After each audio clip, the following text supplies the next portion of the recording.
You.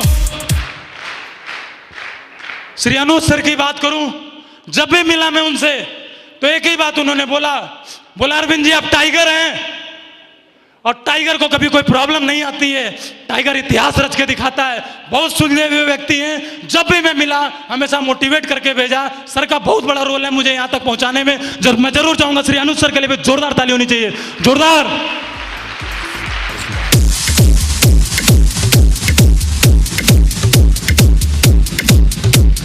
Thank you.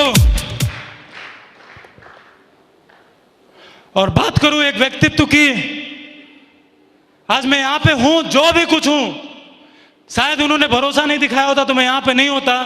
मैं बोलता हूं आपको, आदमी इस बिजनेस के बारे में क्या समझता है, क्या जानता है, मुझे पता नहीं है, लेकिन शायद ही कोई अनजान व्यक्ति को अपने घर में बुलाए। क्या बोलते हैं सारे लोग? शायद ही कोई अनजान व्यक्ति को अपने घर में बुलाए। गुरुदेव ने लखनऊ में मुझे बुलाया था और अपने घर पे रखे हुए थे, कभी बेटे से कम माना नहीं। मैडम भी बैठी हुई है, मां की तरह प्यार मिला। और मैं घर पे रहा करता था, मैं काम करता था, काम चलता नहीं था। 3-4 महीना मैं गुरुदेव के घर पे रहा। उसके बाद प्रॉब्लम होती थी क्योंकि रात में हम देर से आया करते थे, वापस हम देर से आते थे। गुरुदेव का जब छुट्टी होती थी, ऑफिस से फ्री होते थे, उस टाइम हम दोनों लोग साथ में निकलते थे, बिजनेस के बारे में बताते थे। क्योंकि मैं काम करता था, लोग टहला दिया करते थे, गुरुदेव साथ में रहते थे, रिजल्ट थोड़ा ज्यादा आया करता था, तो मैं वेट करता था। जब वो आते थे तो मैं उनके साथ निकलता था, बाकी दिन में मैं सिंगल काम करता था। तो जब तक मैं घर पे था तब तक कोई प्रॉब्लम नहीं हुई, ना कभी खाने की दिक्कत हुई, ना कभी पीने की दिक्कत हुई, ना पहनने की दिक्कत हुई। जो था वो व्यवस्था करके रखते थे। लेकिन उसके बाद उन्होंने बोला क्या अरविंद अब प्रॉब्लम हो रही है, बिजनेस बड़ा करना है, एक रूम ले लेते हैं तुम्हारे लिए। लखनऊ में एक रूम ले लिया गया और रूम भी दूसरे का रूम था, सारा सामान उसका था, मेरा सिर्फ मेरी शरीर थी और मेरा एक पैंट शर्ट था, मेरी एक टी शर्ट थी, बस इतना मेरे पास था। ठंड का समय था और वहां पे मैं रहने लगा। उसके घर में भी एक रजाई हुआ करती थी और साला रजाई भी ऐसी थी कि बीच से रजाई पूरी, आप मतलब कोने से कहीं से फटी हो तो चल भी जाती थी, लेकिन बीच से वो पूरा जल गई थी। तो मैं रात में सोया भी करता था तो पूरे हाथ पैर मोड़ के और उसको जिस तरह भी सटा के सोया करता था। घर पे रहता था मैं गुरुदेव को, ना कभी खाने की दिक्कत, कभी खाने की प्रॉब्लम नहीं हुआ करती थी, सारी चीजें बढ़िया हुआ करता था। लेकिन जब मैं वहां पे रहने लगा तो बहुत प्रॉब्लम हुआ करती थी। कभी कहा नहीं मैं गुरुदेव से इस बात को, क्योंकि मैं एक ही बात जानता था, अरविंद अगर तू रोना रोएगा तो कुछ बड़ा होने वाला नहीं है। 4 बाग की बात है, लखनऊ में मैं डेली शाम को वहां पे जाया करता था। एक दुकान थी, 10 रुपए का चावल मिलता था उसके वहां, सिर्फ मैं चावल उसके वहां इसलिए खाता था कि उसकी सब्जी इतनी तीखी हुआ करती थी। उसको खाने के बाद मैं पानी पी के आता था, 1 लीटर से ज्यादा पानी पी लेता था और 10 रुपए के चावल मेरा पेट भर जाया करता था। एक दिन का वाकया है, मेरे पास 7 रुपया था और मैं गया उसके पास, मैं सोचा मैं इसका रोज का ग्राहक हूं और शायद ये मान जाएगा। सुबह भी मैं कुछ खाया नहीं था और गया मैं उस बंदे के पास, उसने दिया नहीं, मना कर दिया। ढेर सारी मेरी टीम भी थी वहां पे, कुछ लोग ज्वाइन भी थे, एक लेग जो चल रही थी वहां के लोग थे, लेकिन मैंने बताया नहीं, मैं वापस चला आया। और गुरुदेव से कभी मैं ये बात शेयर नहीं किया कि गुरुदेव इतनी प्रॉब्लम है। मैं एक ही बात जानता था, अरविंद ये तेरा टेस्ट है, ये तेरा इम्तिहान है, ऊपर वाला देखना चाहता है तो इस भीड़ से निकल सकता है कि नहीं निकल सकता है, ऊपर वाला जज कर रहा है, डिसीजन तेरा है, तुझे क्या करना है तेरे पे डिपेंड करता है। मैं बोला अगर आज दुख वाले दिन है तो एक दिन ऐसा आएगा कि अच्छे वाले दिन भी आ जाएंगे। हाँ कि ना, हाँ कि ना। मैंने कभी शेयर नहीं किया गुरुदेव का। एक ही बात मैं बोलूंगा, इस बिजनेस के अंदर, इस व्यवसाय के अंदर जो अपलाइन मुझे मिली, जो मेंटरशिप मुझे मिली, मैं ईश्वर को दिन रात धन्यवाद देता हूं उस बात के लिए। और जो एक महान शख्सियत मुझे मिली जिनकी बदौलत मैं यहाँ पे हूँ, पूरा जीवन मैं और मेरा परिवार रेडी रहेगा। मैं जरूर चाहूंगा सर जेपी सर के लिए जोरदार ताली होनी चाहिए। महागुरु जी जोरदार ताली, जोरदार ताली होनी चाहिए, जोरदार। Thank you. क्योंकि शायद वो नहीं होते तो आज भी लोग ताने मार रहे होते कि हम बर्तन दे देंगे, हम टेंट लगा देंगे।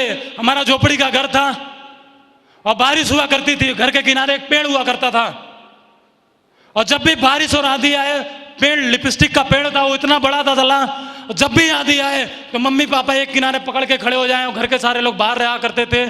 पूरी रात नहीं सोते थे, बारिश हो रही है तो पानी निकाला जाया करता था, ये स्थिति हुआ करती थी। और गुरुदेव आपने वहां से निकाल के इस आलीशान जगह तक पहुंचा दिया। इस पूरा का पूरा क्रेडिट हमारे सभी मेंटर्स हो जाता है, पूरा का पूरा क्रेडिट हमारे सभी मेंटर्स को आता है। मैं चाहूंगा बहुत जोरदार ताली होनी चाहिए, बहुत जोरदार ताली होनी चाहिए। Thank you. और यहां तक आने में भाई मैंने कभी बहाना नहीं बनाया। जब कभी काम नहीं चला तो मैं सिर्फ एक ही काम किया। लोग अगले की बात मान लेते हैं, मैं सिर्फ गुरुदेव के पास गया।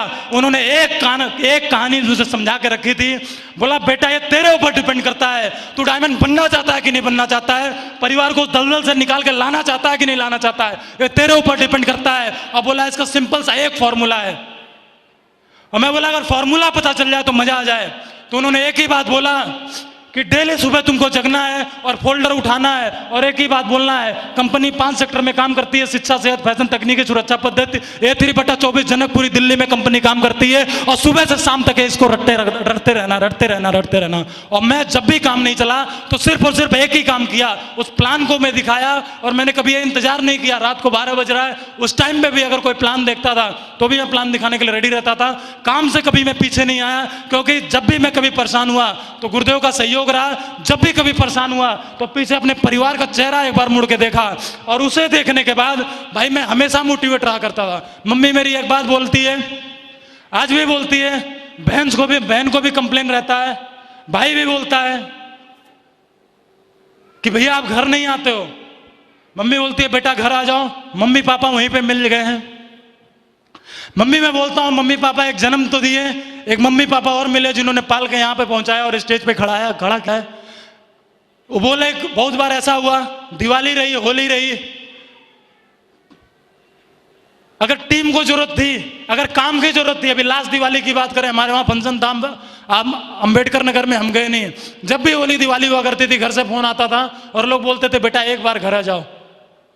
घर आ जाओगे तो सारी चीजें, थोड़ा सा परिवार में जो स्थिति नहीं अच्छी है, खाने पीने की व्यवस्था नहीं अच्छी है, कोई बात नहीं, अगर तुम यहाँ पे रहोगे तो स्थिति बढ़िया हो जाएगी। जानना चाहते हैं मैं घर क्यों नहीं जाता था? जानना चाहते हैं? अब तो काम की वजह से नहीं जाता हूं, शायद बिजी रहता है कुछ काम, इस वजह से नहीं जाता हूं। लेकिन पहले सिर्फ और सिर्फ इस वजह से नहीं जाता था भाई, क्योंकि पैसे मेरे पास हुआ नहीं करते थे। और मैं एक ही बात सोचता था, मैं घर में जाऊंगा तो आज भी वही स्थिति होगी, शायद खाना बना होगा कि नहीं बना होगा, मम्मी खाई होगी कि नहीं खाई होगी। हमारे घर में गेहूं तक उबाल के खाया जाता था, और गेहूं उबाल के खाने में भी इतने लाले थे, घर का हर शख्स खाना खाता था। लेकिन जब हमारी मम्मी पापा की आती थी तो पानी पी के उठ जाया करती थी मम्मी रो के मेरी, और अंदर से एक ही बात आती थी, साला इसके लिए प्लान दिखाने की बात करते हो अरविंद, मरने के लिए भी मैं तैयार हूं, लेकिन इस चीज से तो बाहर निकल के आना, इस बात के लिए तो साला मैं मरने के लिए भी तैयार हूं। अरे प्लान दिखाना तो बहुत नॉर्मल सी बात है। आज इस शेप्स ऑफ बिजनेस ने, इस अपलाइन ने सब कुछ मुझे वो दिया। नंगा आया हुआ था मैं 300 रुपए लेके पैंट शर्ट पहन के, लेकिन आज जो मान सम्मान, जो इज्जत, जो पैसा, जो लाइफ स्टाइल, जो जिंदगी शेप्स ऑफ ने बख्शी है, शायद मैं कुछ भी करता बाहर की दुनिया में, इंटर पास आउट बंदे को अगर मार्केट में जाएगा तो 20-25 हजार रुपए की नौकरी मिलना मुश्किल सी बात है। हाँ कि ना? हाँ कि ना? बहुत मुश्किल हुआ था मेरे लिए। लेकिन जो भी है इस बिजनेस के माध्यम से आए थे तो लगता नहीं था इतना बड़ा काम हो जाएगा, लेकिन एक बात हमेशा दिमाग में थी, एक दिन वो आएगा जिस दिन हम भी डायमंड बन के दिखाएंगे। और ये बात दिमाग में हमेशा रहती, एक दिन तो आएगा जिस दिन हम डायमंड बनेंगे, और आज वो दिन आ चुका है। हाँ कि ना? हाँ कि ना? काम करने की बात, अचीवमेंट्स की बात आप करिए। जिस परिवार में खाने की व्यवस्था नहीं थी, आज मेरे फैमिली में खाने पीने की समस्या नहीं है। जो जिसका दिल करे खा पी पहन सकता है। जो बोलता है, भाई भी मेरा यहाँ पे बैठा है, मुझे देखता है, उसके भी शौक बड़े हैं। जो बोलता है भैया ये फोन चाहिए, ये खाना, ये पीना, ये पहनना, सब कुछ अवेलेबल है। एक एटीएम उधर ही दे के रखा, बोला जितना रगड़ सकता है रगड़ ले, भाई तेरा कमाने के लिए तैयार हो, साला कभी कम नहीं होने देंगे, कम नहीं होने देंगे। Thank you. खाने पीने की समस्या खत्म हो गई। सबसे बड़ी, अगर इस बिजनेस के माध्यम से सबसे बड़ा अचीवमेंट मुझे कोई मिला है तो सबसे बड़ा अचीवमेंट मेरा यही है कि जो लोग मार्केट में ताने मारते थे, बहन की शादी मंदिर में होगी, हम बर्तन देंगे, हम टेंट देंगे, आज भी लोग वो वही हैं। और तब से मैं आज तक मिला नहीं। जब से मैं सेफ्स ऑफ बिजनेस में ज्वाइन किया, आज तक मैं किसी रिश्तेदार से नहीं मिला। सिर्फ एक ही बात दिमाग में थी, ना किसी जानने वाले से मिला। गांव में भी गया तो रात में घर गया और सुबह घर से वापस निकल के आया। बहुत बार हुआ है, गुरुदेव सामने बैठे हैं, बहुत बार हुआ है। एक बार गुरुदेव का फोन आया दिवाली के दिन, दिवाली के सेकंड डे में, आज दिवाली खत्म हुई, दूसरे दिन कोई कहीं जाता नहीं, गुरुदेव का फोन आया। बोले कहाँ हो टाइगर? बोला गुरुदेव मैं लखनऊ में हूं। बोला आज तो कम से कम रुक जाते। मैं बोला रुक तो जाता, लेकिन ये लोग हैं घर में, रुकूंगा भी तो रुकने नहीं देंगे, क्योंकि वो अपनी आदत से बाज नहीं आते थे। वो जब भी मिलते थे तो ताने मारा करते थे। बोला कोई बात नहीं गुरुदेव, एक वक्त ऐसा आएगा कि इतिहास बना के दिखाएंगे। हाँ की ना? हाँ की ना? और सबसे बड़ा कोई अचीवमेंट इस बिजनेस के माध्यम से मैं लिया हूं, तो मैं इस बिजनेस में काम करके, जो मार्केट में तरह तरह की बकवासबाजी करता है ना, बहन हमारी है साला चिंता दूसरे की है, बेटी हमारे पिताजी की है, हमें चिंता है भाई। अगले को चिंता होगी कि हमें होगी? हमें चिंता है इस बात की कि हमारी बहन बड़ी है, पिताजी को चिंता है कि बेटी है हमारी और बड़ी हो गई है, शादी करना चाहिए। लेकिन हमसे ज्यादा फिक्र वो मार्केट में लोग करते थे, क्योंकि सिर्फ उनके बतौलेबाजी करनी थी। साला उनका मुंह बंद करके रखा। इस बिजनेस से अगर सबसे बड़ा कुछ कमाया तो एक बहन की शादी कर दिया यहाँ पे, और धूमधाम से किया हूं, धूमधाम से। Thank you. और आज भी लोग बोलते हैं एक की करके शांत हो गया, दूसरी बहन कर नहीं रहा है। आज मैं एक ही बात बोलता हूं, आज अपने पास पैसा है, जब दिल करेगा, जो बहन चाहेगी, जिस तरह से करना चाहेगी, उस तरह से शादी कर सकता हूं। आ गई ना? उस तरह से कर सकता हूं। और मैं बोलता हूं आपको भाई, देखी जा रही है शादी, आप भी लोग यहीं पे हैं, और वो जो बोलते थे वो भी लोग वहीं पे हैं। इसी साल नवंबर में शादी करूंगा, और इतनी धूमधाम से करूंगा कि शायद उस जवार का कोई व्यक्ति शादी किया उस तरह से। इतना धूमधाम से करूंगा मैं। ये ड्रीम है मेरा, ये ड्रीम है मेरा। मैं काम करता था तो हर वक्त यही बात सोचता, जब भी कोई ना बोलता था तो मैं एक ही बात याद करता था, उस व्यक्ति का चेहरा, साला वो क्या बात कर रहे होंगे, क्योंकि मैं घर पे प्रेजेंस नहीं हूं। वो तरह तरह की बात करते थे, उल्टा पुल्टा, ये कर रहा होगा, वो कर रहा होगा, दुनिया भर की बातें। खैर वो उनकी सोच है, उनकी बातें, उससे मुझे कोई फर्क नहीं पड़ता है। सिर्फ और सिर्फ एक ही बात ही है कि हमें बड़ा करके दिखाना है। हाँ कि यहाँ बहन की शादी कर दिया, खाने पीने की समस्या नहीं है, जो चाहते हैं सारी चीजें हो जाती है। फिर दिमाग में एक बात आई, पैदल आया था इसी लखनऊ में, मैं पैदल चल के मैं बिजनेस किया, पैदल घूम के पूरा लखनऊ शहर, भाई साहब पूरा लखनऊ शहर। रेयर केस में शायद कोई ऐसी गली बची हो जहां पे मैं पैदल नहीं गया हूं, तो पूरे लखनऊ को पैदल नाप दिया हूं। पूरे लखनऊ की बात कर रहा हूं, पैदल नाप दिया हूं पूरे लखनऊ को। Thank you. फिर काम किया, थोड़ा सा पैसा आया। मेरा ड्रीम था, जब मैं पढ़ता था तो मेरा एक दोस्त अमीर घर का लड़का था, वो बाइक से आता था, पल्सर बाइक से आता था, ब्लैक कलर की। और तब से मेरे दिमाग में बात थी, जीवन में कभी भी पैसा कमाऊंगा तो एक बार मोटरसाइकिल खरीदूंगा और ब्लैक कलर की पल्सर खरीदूंगा। पैसा आया, इस बिजनेस में काम किया मैंने। सबसे पहले अगर कुछ मैं खरीदा तो एक पल्सर बाइक खरीदा अपनी। इस बिजनेस में काम करके एक बाइक खरीदा मैं। Thank you. फिर काम थोड़ा और बढ़ा, काम और चला। फिर एक ही बात दिमाग में आई कि यार अब गाड़ी होनी चाहिए, कार होना चाहिए, क्योंकि जो भी लीडर्स काम कर रहे थे सबके पास कार थी। और एक ही बात हम बोलते थे, ट्रेनिंग में भी एक ही बात बोलते थे, आप इस बिजनेस में काम करेंगे तो कार आएगी। हाँ की ना? हाँ की ना? तो भाई साहब, जो लड़का पैदल लखनऊ में घुमा करता था, आज के समय में 11,67,000 की कार मेंटेन करता, रेड कलर की, साला बाहर खड़ी है, कांटे वाली कार, धमाकेदार। 11,67,000 की गाड़ी से चलता हूं मैं। और गाड़ी भी लाके ना, मैंने बहुत सारे लोगों को ऐसा देखा लखनऊ में, 5-5 साल से गाड़ी है और गाड़ी चली है 6,000 किलोमीटर। बाहर गाड़ी खड़ी है, मीटर देख के आओ आप। 10 मई को खरीदा था मैं, 2017 में 10 मई को आया था, 45,000 किलोमीटर रगड़ दिया गाड़ी को। 45,000 किलोमीटर चला दिया। गाड़ी रखने के लिए नहीं लाया, चला के दिखाया। ये नहीं था कि सेफ शॉप से एक बार पैसा आ गया और एक बार पैसा आने के बाद हमने गाड़ी खरीद ली और खरीद को उसको शोरूम में लगा दिया। गुरुदेव ने एक ही बात बोला, टाइगर ये सिर्फ सीखने के लिए आई है और रगड़ के इसको चलाना, धुआंधार तरीके से चलाते हैं। मार्केट में आदमी बड़ी बड़ी बात करता है, मेरे पे घर है, मेरे पे गाड़ी है, फलाना है, धमाका है, लेकिन है और संडे निकलती है। हाँ की ना? हाँ की ना?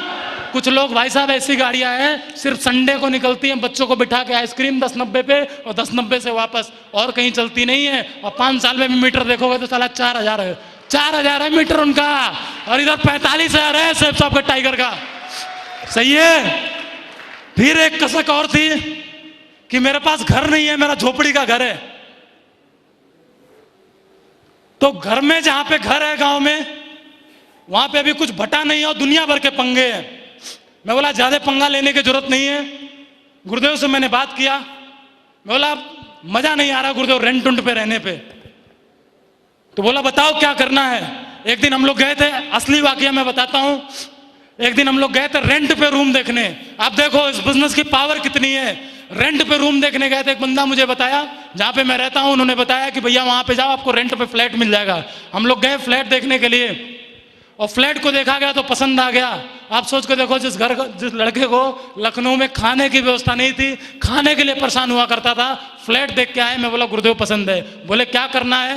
बोला अपना हो जाए तो बढ़िया है। गुरुदेव ने बोला डन है। तो भाई साहब मैं बताता हूं, जो लड़का नंगा भूखा आया था आज के समय में 35 लाख के फ्लैट का मालिक है। 10 तारीख को रजिस्ट्री कराया, 35 लाख का फ्लैट है। 35 लाख का फ्लैट में रहता हूं। Thank you. सेफ शॉप ने सब कुछ दिया है। जितना मैं रियली बता दूं, इतना मैंने कभी सोचा भी नहीं था कि ये सारी चीजें हो सकती है, लेकिन सब कुछ इस बिजनेस ने मुझे दे दिया है। थैंक्स गॉड, सभी मेंटर्स का, पूरी टीम का, जिनकी वजह से सारी चीजें सब कुछ पॉसिबल हो पा रहा है। हाँ कि ना?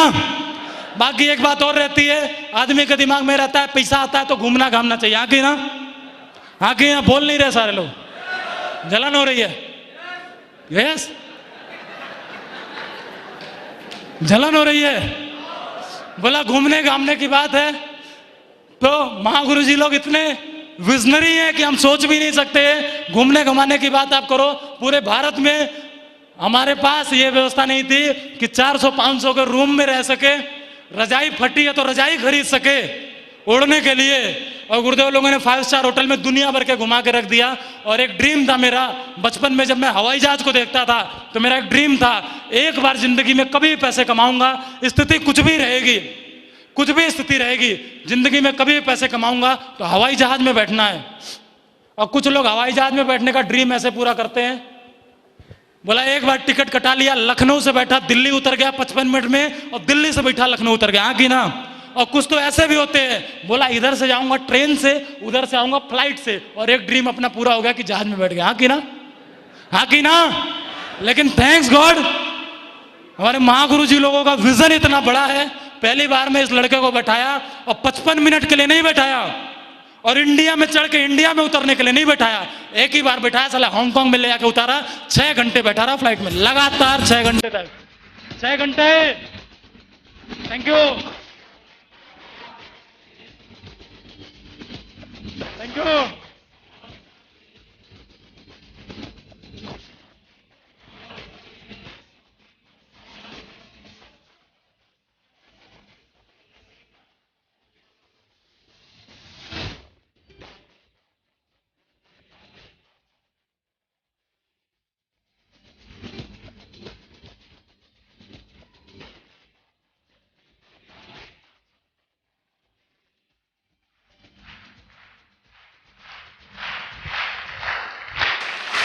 Thank you. इंडिया में बहुत घूमा, विदेश यात्रा भी कराई महागुरु जी ने लोगों ने। हांगकांग गया, मकाऊ गया, चाइना गया। अभी रिसेंट आपको बात बताता हूं। आज डायमंड शिप है, 26 तारीख को आया हूं मैं। कहां से आया हूं जानना चाहते हैं आप? जानना चाहते हो आप? बोला जाता है, और मैं इस बात को वहां से आने के बाद बोलता हूं, अगर इंसान को जन्म मिला है ना, लोग बोलते हैं धरती का स्वर्ग माना जाता है। स्विट्जरलैंड को बोलते हैं धरती का स्वर्ग माना जाता है। मालूम है ये बात? मालूम है ये बात? अपना तो साला कभी जिंदगी में सोच भी नहीं थे। स्विट्जरलैंड और पेरिस, एफिल टावर, हाय रे, कभी सपने में भी नहीं आता था एफिल टावर। और स्विट्जरलैंड हम जा सकते हैं, लेकिन थैंक्स गॉड ऐसा बिजनेस मिला, ऐसे मेंटर्स के गाइडेंस में रहा, जहां पे खाने की जिल्लत थी, साइकिल पे चलने की व्यवस्था नहीं थी, वहां पे जहाज में बैठाया दोबारा से। अभी रिसेंट 17 तारीख को गया मैं, पेरिस और स्विट्जरलैंड घूम के आया, जहां धरती का स्वर्ग बोला जाता है। मैं एक ही बात बोलता हूं, आदमी को मरने से पहले कुछ जिंदगी में ऐसा काम करना चाहिए, एक बार जरूर स्विट्जरलैंड घूम के आना चाहिए। मैं बोलता हूं इस बात को। मैं जहां से बिलोंग करता हूं, पूरे संत कबीर नगर की मैं बात नहीं करूंगा, लेकिन पापा अगर ब्लॉक की बात करूं, मैं शायद पूरे ब्लॉक में अगले 40-50 गांव की मैं बात करूं, शायद कोई कमाने के लिए विदेश गया होगा। इकलौता लड़का हूं जो घूमने के लिए विदेश घूम के आया हूं। इकलौता लड़का हूं मैं। Thank you. हम पिताजी एक ही बात करते थे, अरविंद ईमानदारी से रहना है बेटा, और कुछ बड़ा करके दिखाना है, तभी हम इस जिल्लत से बाहर निकल के आ पाएंगे। आज मैं पापा को बोलता हूँ, पापा बड़ा करके लड़के ने दिखा दिया, आपका आशीर्वाद है साला, बहुत ऐतिहासिक करके दिखाएंगे, जो बचा हुआ है वो भी ऐतिहासिक करके दिखाएंगे। Thank you.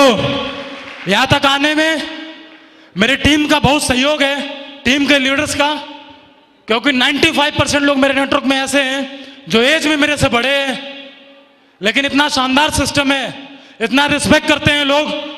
जो भी बात बोल दिया जाए, कभी बात के लिए मना नहीं करते हैं, काम के लिए बोल दिया जाए, कोई टास्क अगर लगा दिया जाए उसको पूरा करके देते हैं, कभी भी बहानेबाजी नहीं करते, कभी भी ये मुझे एहसास नहीं होने दिया कि मैं छोटा हूं, हमेशा उन्होंने सहयोग किया है। तो मैं जरूर चाहूंगा आप सभी लोग के लिए बहुत जोरदार ताली होनी चाहिए, बहुत जोरदार ताली होनी चाहिए।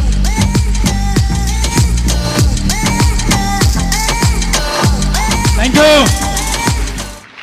कमिटमेंट की मैं बात करूं, आज तक एक ही बात सुना था और ढेर सारे लोग को देखा था डायमंड बनते हुए, आगे ना आज खुद रियली बता दूं, खाना दूसरा कोई खाए तो मजा आता नहीं है, पेट में अपने जाएगा तो ही मजा आएगा। क्या बोलते हो सारे लोग, क्या बोलते हैं सारे लोग?